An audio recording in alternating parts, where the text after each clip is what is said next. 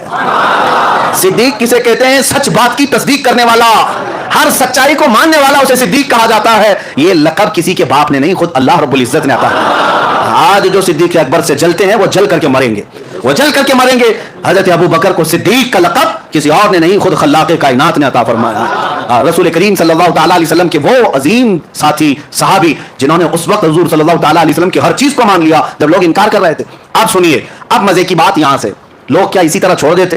حضور صلی اللہ تعالیٰ علیہ وسلم سے کچھ کفار مکہ نے سوالات پہ سوالات کی, کہا اچھا آپ بیت المقدس گئے تھے تو بتائیے بیت المقدس میں کتنے دروازے ہیں, آپ بتائیے. جو لوگ گئے تھے وہ تو کراس ویریفیکیشن کریں گے. حضور صلی اللہ تعالیٰ علیہ وسلم کے بارے میں انہیں معلوم تھا, کبھی حضور گئے نہیں ہیں, تو کہا آپ بتائیے بیت المقدس کیسا ہے, مسجد اقصی کیسی ہے. نبی پاک صلی اللہ تعالیٰ علیہ وسلم نے کہا آگے آ جاؤ بتاتا ہوں. جب آگے آئے نبی پاک صلی اللہ تعالیٰ علیہ وسلم نے فرمایا اتنے دروازے ہیں, اتنی کھڑکیاں ہیں, ہر محراب کا ڈیزائن ایسا ہے, چھت ایسی ہے, صف ایسی ہے, محراب یہاں ہے, محراب مریم ادھر ہے, محراب زکریا ادھر ہے, محراب یحییٰ ادھر ہے. میاں ہم 10 سال اس مسجد میں نماز پڑھے, باہر گھر میں جا کر کے ابھی آپ کو پوچھیں مسجد میں کتنی کھڑکیاں ہیں, آپ کہیں گے نماز پڑھنے جاتا ہوں کھڑکیاں دیکھنے تھوڑی نا, آپ یہی کہیں گے. ابھی آپ بتاؤ, آنکھ نیچے کر کے بتاؤ اوپر چھت پہ کتنے پنکھے لگے ہیں, بتا پاؤ گے؟ ہو سکتا ہے اس مسجد میں کئی سالوں سے نماز پڑھ رہے ہیں, متولی صاحب بھی نہیں بول پائیں گے, نہ امام صاحب بتا پائیں گے کتنے پنکھے کتنے لائٹ, نہیں بتا پاؤ گے. حضور پاک صلی اللہ تعالیٰ علیہ وسلم ہر نقشے کو بتا رہے ہیں, جبکہ امامت بھی فرما رہے تھے نبیوں کی, وہاں خطبے بھی ہو رہے تھے. حضور صلی اللہ تعالیٰ علیہ وسلم کیسے بتا رہے تھے؟ حضور کیا بیت المقدس میں وہی ساری چیزیں دیکھ کر یاد کر کے آئے تھے؟ نہیں. صحابہ بعد میں پوچھتے یا رسول اللہ صلی اللہ علیہ وسلم آپ نے بیت المقدس کا نقشہ ایسا بتایا جیسے برسوں نہیں صدیوں کوئی دیکھ دیکھ کر یاد کیا ہو, یہ کیسے ممکن ہے؟ نبی پاک صلی اللہ علیہ وسلم نے ارشاد فرمایا اے صحابہ تمہیں معلوم نہیں, میرا رب پوری دنیا کو میری ہتھیلی میں گھیر کر رکھا, جب میں جس چیز کو چاہوں ہتھیلی کی طرح دیکھتا ہوں. جب مجھے بیت المقدس کو بتانا تھا, بیت المقدس کا ہر نقشہ میری ہتھیلی سے زیادہ میرے سامنے آیا تھا. اسی لیے سنی کہتے ہیں ہم یہاں سے پکارے وہ وہاں سے سنیں, مصطفیٰ کی سماعت پہ لاکھوں سلام. اور یہی تو سنیوں کا عقیدہ ہے, مجلس یہاں سجاتے ہیں دیکھتے میرے آقا مدینے سے بھی.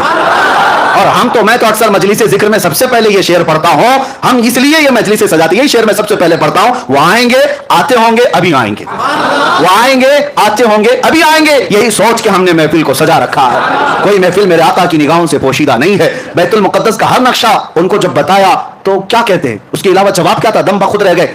ایک بات یاد رکھیں, معراج کا واقعہ ایسی کسوٹی ہے, ایسی کسوٹی صرف اس پر ایمان والا ہی اتر سکتا ہے. باقی منافق کے سامنے جتنی بھی دلیلیں لاؤ اس کا چہرہ کالا کا کالا ہی رہے گا. نہیں ماننا ہے, نہیں ماننا ہے, نہیں ماننا ہے, نہیں ماننا ہے. آپ کو کیا لگتا ہے یہ جتنے باہر سن رہے ہوں گے دور سے, ہم میری ریکارڈنگ سنتے ہیں اور اس کے بعد پھر غلط میسج بھیجتے ہیں, یہ کہاں سے ثابت, وہ کہاں سے ثابت. ہم تو یہ کہتے ہیں الحمدللہ ہمارے نصیب سے ثابت ہے. مصطفیٰ کی محبت کا چشمہ لگاؤ سب اجلا ہی دکھے گا. اور تم نے پہلے سے منافقت کا لال چشمہ پہنا ہے, اجلے کو بھی دیکھو گے لال ہی دکھے گا. چشمہ اتارو, غلطی چشمے کی ہے, جیسا چشمہ لگاؤ گے ویسا نظر آئے گا. اعلیٰ حضرت کی نظروں سے دیکھو, غریب نواز کی نظروں سے دیکھو, میرے آقا کو دیکھنا ہے غوث اعظم کی نظروں سے دیکھو, اور کتوں کی نظروں سے دیکھو گے, منافقین کی نظروں سے دیکھو گے, میرے آقا کیسے نظر آئیں گے. اور تم جو بھونکتے ہو نبی امتیوں کے برابر تھے, تو تم ابو جہل کا چشمہ لگائے ہو, ابو جہل کو ویسی نظر آتے تھے. ابو لہب کا چشمہ لگائے ہو, تمہیں وہ سارے چشمے مبارک, ہمیں صدیق اکبر کی آنکھیں مبارک.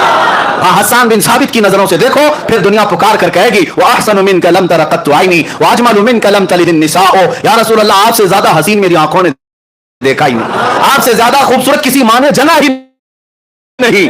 میرے عزیزوں دیکھنے کے لیے نظروں کی بھی بات ہے. کیا میں یہ جھوٹ بات کہہ رہا ہوں؟ چشمہ جیسا لگاؤ گے ویسا لگے گا. کوئی بیچارے کالا چشمہ دن میں لگا کر کے اور کہتے اتنی جلدی رات ہو گئی, جبکہ دوپہر کے 12 بج رہے تھے. قصور سورج کا نہیں تھا, قصور ان کے چشمے کا تھا.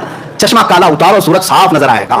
اسی لیے میرے آقا کو دیکھنا ہو تو یہ بغض کا چشمہ اتارو, بریلی کا چشمہ لگاؤ, عشق مصطفیٰ کا چشمہ لگاؤ, پھر دیکھو مقام مصطفیٰ نظر آئے گا. تم ادھر ادھر کی کہتے رہو گے حضور کو یہ نظر نہیں آتا, وہ نظر نہیں آتا, یہ سب تمہارے چشمے کا قصور ہے. بریلی کا چشمہ لگاتے ہی